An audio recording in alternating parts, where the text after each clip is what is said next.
அனைவருக்கும் வணக்கம். இன்னைக்கு நம்ம பார்க்க போற வீடியோ என்னன்னு பார்த்தீங்கன்னா, புரட்டாசி மாத ஏகாதசி வழிபாடு பற்றித்தான் பார்க்க போகிறோம். விரதங்களிலேயே மிகவும் உயரிய விரதமாக திகழ்வது ஏகாதசி விரதம். ஒவ்வொரு மாதத்திலும் வளர்பிறை மற்றும் தேய்பிறை ஏகாதசி என்று 2 முறை வரும்.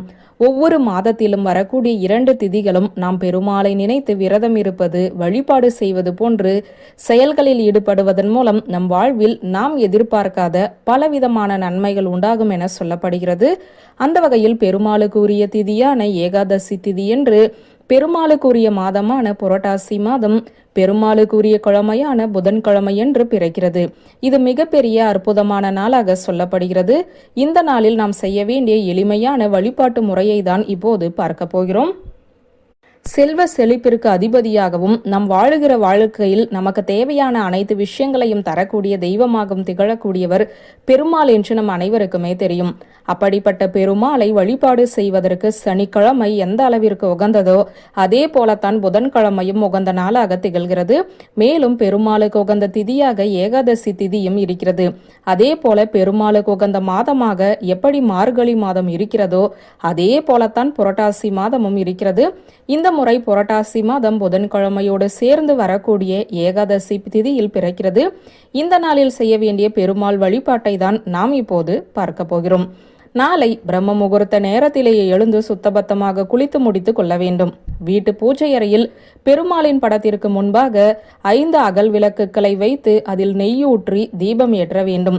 இந்த தீபம் வடக்கு அல்லது கிழக்கு திசை பார்த்தவாறு இருக்க வேண்டும். இவ்வாறு தீபம் ஏற்றி வைத்துவிட்டு பெருமாளுக்கு துளசி மாலையை சாற்றி முழு மனதோடு ஏகாதசி விரதத்தை தொடங்க வேண்டும். விரதம் இருக்க இயன்றவர்கள் அன்றைய தினம் விரதம் இருக்கலாம். விரதம் இருக்க முடியாதவர்கள் எளிமையான உணவுகளை உண்டு பெருமாளின் விரதத்தை மந்திரத்தை சொல்லி வழிபாடு செய்யலாம்.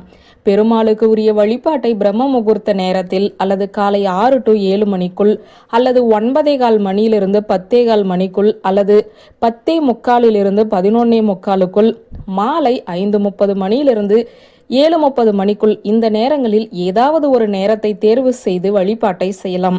வீட்டில் பெருமாளின் அம்சம் பொருந்திய எந்த பொருட்கள் இருந்தாலும் அந்த பொருட்களுக்கு இந்த நேரத்தில் பாலபிஷேகம் செய்வது என்பது மிகவும் சிறப்பு. பெருமாளின் அம்சம் கொண்ட பொருட்கள் எதுவுமே இல்லை எனும் பட்சத்தில் பெருமாளின் படத்திற்கு முன்பாகவே இந்த வழிபாட்டை செய்யலாம். இந்த வழிபாட்டை செய்யக்கூடிய நேரத்திலும் நாம் இந்த 5 நெய் தீபங்களை ஏற்றி வைத்துக் கொள்ள வேண்டும். பெருமாளுக்கு காய்ச்சிய பால், செவ்வாழை போன்றவற்றை நெய்வேத்தியமாக வைக்க வேண்டும். பிறகு துளசி இலைகளையும் வாசனை மிகுந்த மலர்களையும் வைத்துக்கொண்டு பெருமாளின் மந்திரமான ஓம் நமோ வெங்கடாசாய நமக எனும் மந்திரத்தை 111 முறை கூறி அவருக்கு அர்ச்சனை செய்ய வேண்டும். அர்ச்சனை செய்து முடித்த பிறகு கற்பூர தீபதூப ஆராதனை காட்டி வழிபாட்டை நிறைவு செய்து கொள்ளலாம்.